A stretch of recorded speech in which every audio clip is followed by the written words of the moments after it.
Welcome to my channel. आज हम convergence theory से रिलेटेड एक इम्पॉर्टेंट थ्योरम करने जा रहे हैं। सबसे पहले उसकी स्टेटमेंट देखते हैं।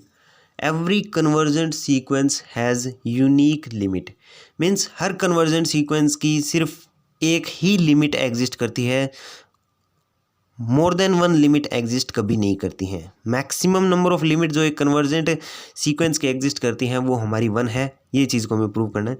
तो सबसे पहले हम कंसीडर करते हैं let x n has two distinct limit. मान लेते हैं एक्स एन की दो अलग अलग लिमिट हैं, एक हमने L1 मान ली है और दूसरी हमने L2 मान ली है।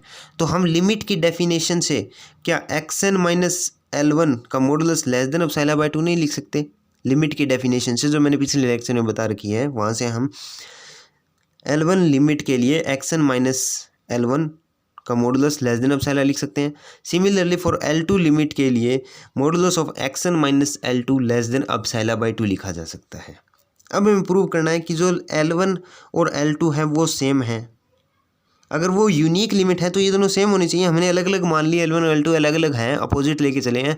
अगर ये दोनों L1 is equal to L2 आ जाती है that means unique limit exist कर रही है। अब हमें L1 और L2 को इक्वल प्रूव करना है। तो हम कंसिडर करते हैं modulus of L1 minus L2 को हम क्या लिख सकते हैं?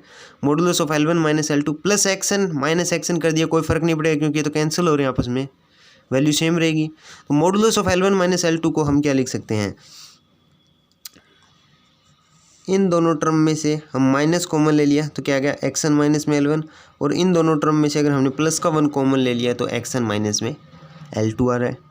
अब इसे क्या लिखा जा सकता है? हमारे पास एक प्रॉपर्टी होती है, इसको हमने A मान लिया और इसको हमने B मान लिया। तो हमारे पास एक प्रॉपर्टी होती है modulus of A minus B is less than equal to modulus of A plus modulus of minus B होता है।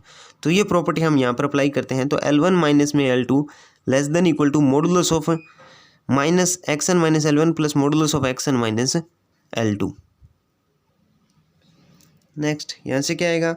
Modulus of L1 minus L2 less than equal to, ये माइनस है, मॉडुलस के अंदर माइनस होता है तो टर्म प्लस की हो जाती है, माइनस का कोई मैटर नहीं रहता। तो ये आएगा modulus of x n minus L1 plus modulus of x n minus में L2 आ गया। अब मॉडुलस ऑफ एक्सन माइनस में L1 की वैल्यू क्या थी? एप्सिलॉन बाय 2 और एक्सन माइनस में L2 की वैल्यू भी एप्सिलॉन बाय 2 थी। तो ये वैल्यू क्या लेस देन नहीं आ जाएगी? एप्सिलॉन बाय 2 प्लस में एप्सिलॉन बाय 2 से ये छोटी है, इसके नियरली इक्वल आ सकती है, लेकिन ये लेस देन आएगी एप्सिलॉन बाय 2 प्लस में एप्सिलॉन बाय 2 के लेस देन आएगी।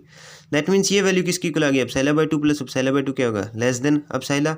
और एप्सिलॉन हमें पता है नियरली इक्वल टू 0 होता है। तो यहाँ से क्या जाएगा? L1 is equal to L2 आ गया। L1 is equal to L2 आ गया मीन्स लिमिट पॉइंट है वो यूनिक एग्जिस्ट करेगा। Thank you.